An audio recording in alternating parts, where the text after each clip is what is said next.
Daniel Ricciardo's only been back in F1 for a couple of Grand Prix, but now faces an uncertain number of races on the sidelines after having surgery on a hand injury. Ricciardo suffered a broken metacarpal in his left hand in what initially looked like an innocuous crash in Friday practice at the Dutch Grand Prix. That's because he didn't let go of the steering wheel in time and was injured by the force that came back through it when he hit the wall. He travelled to Barcelona for further assessment and even had surgery from Xavier Mir, the Spanish surgeon who works out of Barcelona's Hospital Universitari, Dexeus. Mir has become the MotoGP paddock's go-to expert for almost every upper limb surgery performed on riders in recent years. It has significant repercussions in three obvious ways. It's disrupted Ricciardo's comeback and reduced the number of races he has to impress Red Bull. It's relieved some pressure from Sergio Perez on a weekend that a senior Red Bull figure made some strange comments about his future, and it gave young gun Liam Lawson the chance to make his F1 debut and stake his own claim for an AlphaTauri seat full-time. Ricciardo was replaced for the rest of the Dutch Grand Prix weekend by reserve driver and F1 debutant Lawson, who is likely to continue to deputise for as long as Ricciardo is sidelined. And nobody expects Ricciardo to return immediately. Red Bull team boss Christian Horner said, "Is it going to be 3 weeks? Is it a month? Is it 6 weeks? Nobody really knows." Sources within the paddock, including ex-F1 drivers, reckon it'll be a month at least. Ricciardo is obviously expected to miss the Italy race, and then there's a 2-week gap to the next one. But that's the extremely physical challenge of Singapore, and while Horner has suggested Ricciardo has that race as the target for his return, it's one of the toughest on the calendar. Realistically, it means Ricciardo could miss any of the 3 races from Italy next week to the Japanese Grand Prix, although even that would have to be considered a doubt, given it is only 1 week after Singapore, depending on how quickly he recovers. As well as an extremely unfortunate physical setback for Ricciardo, it is a blow given he was keen for his comeback to build some momentum after the summer break. Before the accident, he'd stressed his determination to spend the rest of his F1 career with what he called the Red Bull family. Ricciardo left McLaren at the end of last season, 1 year before the end of his contract, and joined Red Bull as a third driver, acting as reserve at some races, conducting simulator work and participating in promotional events. He was drafted in to replace the underperforming Nick de Vries at AlphaTauri, with a view to potentially landing a drive full-time in 2024. Horner said being sidelined again so quickly is what Ricciardo was most frustrated about when they talked after his initial X-ray in hospital. The limited comments we've heard from Ricciardo support the suggestion, and while he says he will not rush the return from injury, clearly he wants to get back as quickly as possible. Since getting back on the grid, Ricciardo has been linked with potentially replacing Sergio Perez at Red Bull Racing, either next year or in 2025. That's provided he proves he can get back to his best after the disappointing McLaren spell. That depends on 2 things: Ricciardo doing an excellent job at impressing Red Bull, and Perez underachieving. Ricciardo's absence obviously reduces the opportunity he has, and if he does not return at full fitness, that could further compromise his efforts. So, there is potentially less short-term pressure being applied to Perez, and that could be useful in the context of some strange remarks from Red Bull Motorsport advisor Helmut Marko around the Dutch Grand Prix. Taken at his word, Marko appeared to have finally admitted Perez could lose his Red Bull racing seat for 2024 after all.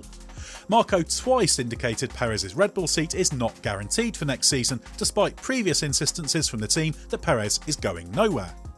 First, there was an article published by Kleine Zeitung in which Marko said of Perez's contract for 2024 that nothing is 100% certain in F1 and that performance-related situations always need to be discussed.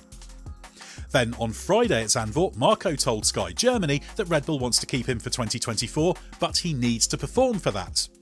You don't have to search hard for the implication. Perez might have a contract for 2024, but if he does not do a good enough job, then Red Bull could replace him. That tallies with the wider belief in the paddock that Perez is not absolutely fixed in that seat for next year.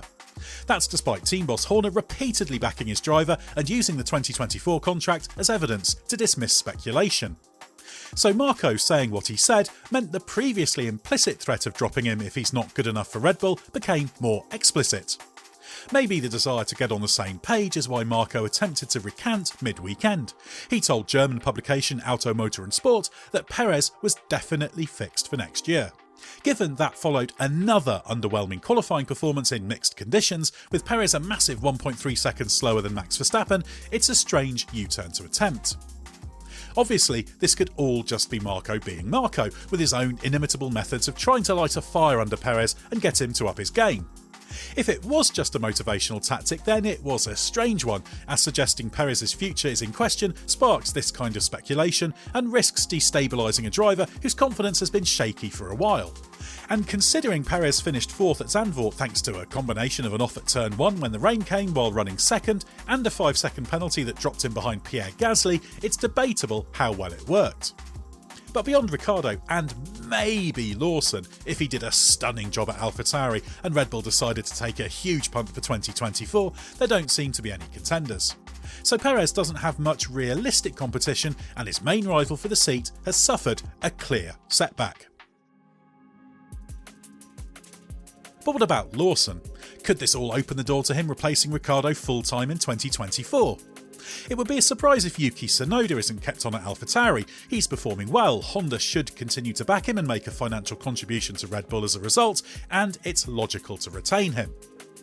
As for Ricciardo, he's not guaranteed the drive next year, even though Red Bull is understood to have an option on him. That means Ricciardo and Lawson are presumably competing for the same seat.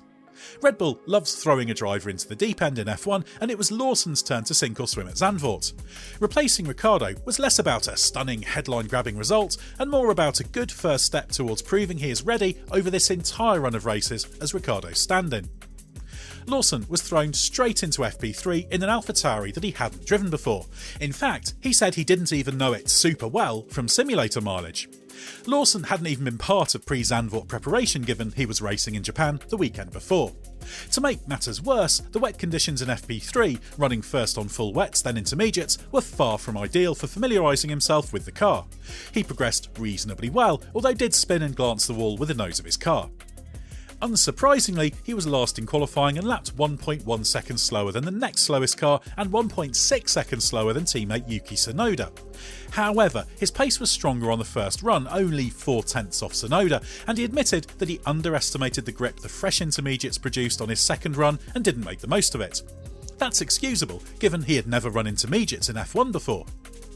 In the race, Lawson made a good start and showed he wasn't overawed by wheel-to-wheel combat.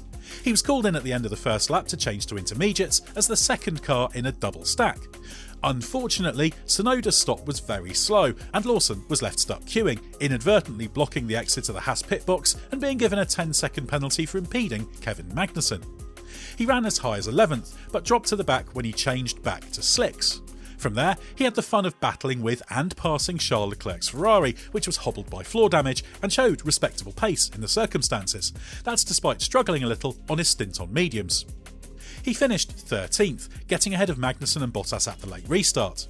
Tsunoda finished just ahead, but Lawson moved ahead of him in the final results thanks to a 5-second penalty for causing a collision with George Russell. To ask much more of Lawson in the circumstances would have been extremely uncharitable. Zandvoort was basically a chance to get his eye in ahead of his next outing at Monza, but the stakes are so high he can't afford to take too long to show what he's capable of. Lawson was not deemed good enough already for an AlphaTauri seat a year ago when Red Bull chased first Colton Herta and then De Vries. Instead, he was moved to Japan for a make-or-break year in Super Formula, a fine opportunity, but one that F1 hopefuls tend to be shuffled into rather than covet. Then, Lawson was not deemed the appropriate choice to replace De Vries mid-season, with Ricciardo the priority. That all left him on the periphery of Red Bull's F1 driver plans. He was at least already on the radar for an AlphaTauri drive next year, but the problem for him was that his fate seemed to be at the mercy of what the other drivers did. Winning the Super Formula title would obviously be the best way for Lawson to try to convince Red Bull to pick him, but that won't be settled until late October, with Lawson 8 points behind championship leader Ritomo Miata heading into the final doubleheader at Suzuka. But if incumbent drivers Tsunoda and Ricciardo did well and Perez didn't let his Red Bull spot open up for one of them to take instead, then Lawson's chances of forcing his way in looked slim no matter how well he did in Japan. Now, Lawson's not just a bystander. He has a chance to put himself right at the forefront of Red Bull's thoughts for 2024.